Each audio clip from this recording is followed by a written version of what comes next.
today we're joined by Jake. Thank you so much for joining us today. No worries at all. So first off, what do you currently do and where do you work?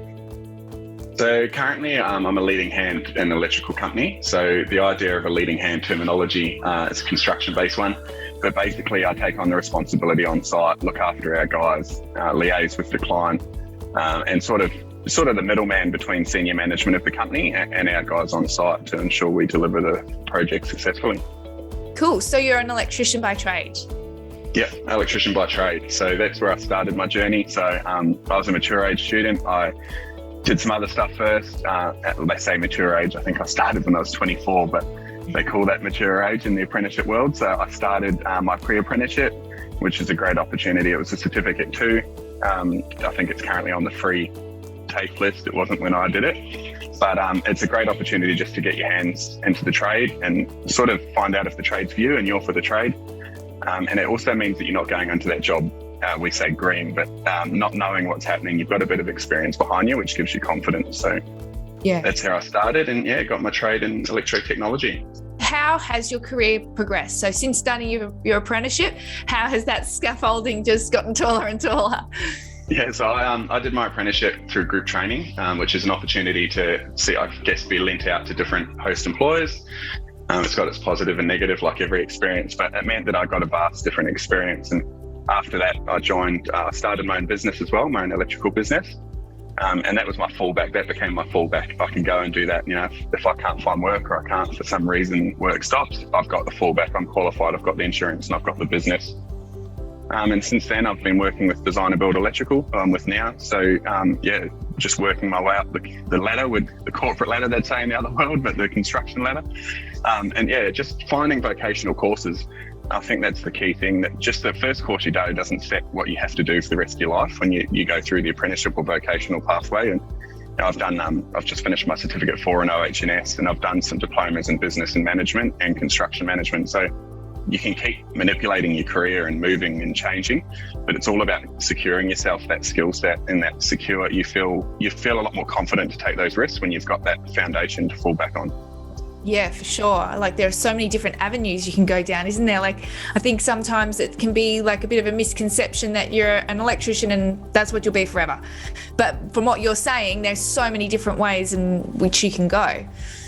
Yeah, I think so. And I think especially for the younger generation coming through now, I think it's changing. The idea of being stuck in one job is pretty daunting to them. So I think it just because you've decided you want to be a plumber, an electrician or a chippy or any of the other trades now, that doesn't mean necessarily that's where you're going to finish. There's vast opportunities. You can end up in construction administration and doing like contracts and admin work, right through to you got HSR, OH&S roles, so looking after the safety, right through to the management of the site. So, and then there's people who leave the sector, but you've got that skill set. So I think, what you start now isn't going to be what you finish, but it definitely gives you that foundation skill set.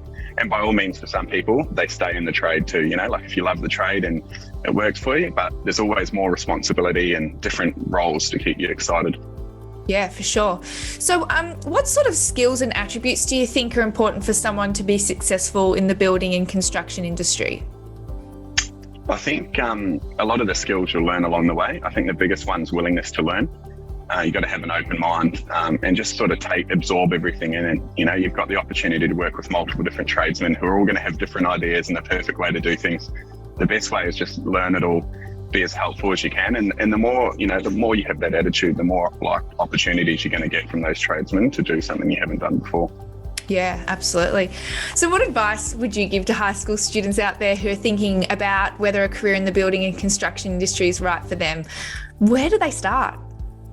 Well, I know, there's exciting opportunities now that didn't exist before, looking at school-based apprenticeships or I know the VCE going through its change, but there's still going to be opportunities through that to have the one-day experience or be going in tied in with a vocational education facility. And I think, pre-apprenticeships are a great start if you haven't done that at high school. It's, a short course. I think most of them are free at the moment, and it's just a good way. It looks good on your resume to an employer. You've gone and taken that first step and you're showing a bit of responsibility, but it means you might feel this trade isn't for me. I'm going to try another one, and it helps with confidence.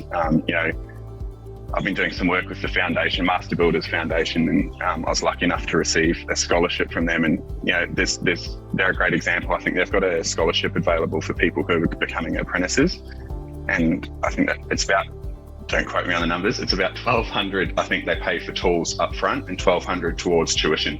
Wow. So, there's just there's opportunities there. Money's always daunting, being an apprentice and money, but I guess the counter to that is, you might have some friends going to uni, you're going to earn for the 4 years, you're actually going to get paid to learn through your journey.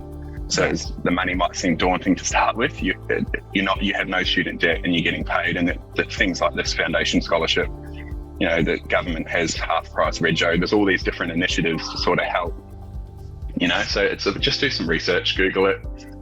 And I think, the pre-apprenticeships are a great way to start. Amazing. So this scholarship, have you applied for this? Oh, I didn't know about it when I started my apprenticeship. I wish I had. I would have had some more tools to start off with. But the foundation actually offer a series of different scholarships throughout the sort of staged different processes within your career. So they sort of have the next one up. So they've got the looking at apprentices, helping them get into the career in the building and construction industry. And then they have the next one, which is sort of, what's your next step? What are you going to do next? Let's get you there with some training. And then they have one for leaders as well to, further their knowledge and education, and what can they do to become better leaders and influence the construction industry. Yeah, cool. So what's the experience like when you're applying for the scholarship? How does it all work? Like, is it, when you typically hear scholarship, it's like academic sort of based ones at school. Is it sort of like that, or how is this sort of judged, I guess? Yeah, I think the pre-idea in the mind for this one needs to go out the window. It's a real life scholarship. They don't want to know your academic scores. They don't want to know how easy or hard school was for you. It's all about, what do you want to do? Why do you want to do it? Yeah. Why do you want to be in the construction industry? They're just trying to help people get into the construction industry. So scores don't matter. It's determination, show willingness. It's really easy. It's not, you're not writing essays, you're answering really simple questions, and they've got staff there to help you to write it if you need to. But it's sort of an question and answer, very similar to what we've just done. Why do you want to be in the construction industry? What do you see yourself doing? So they're pretty easy questions to answer. Wow, sounds absolutely awesome. I'll find that link and I will link it down below, because that sounds like an absolutely awesome opportunity.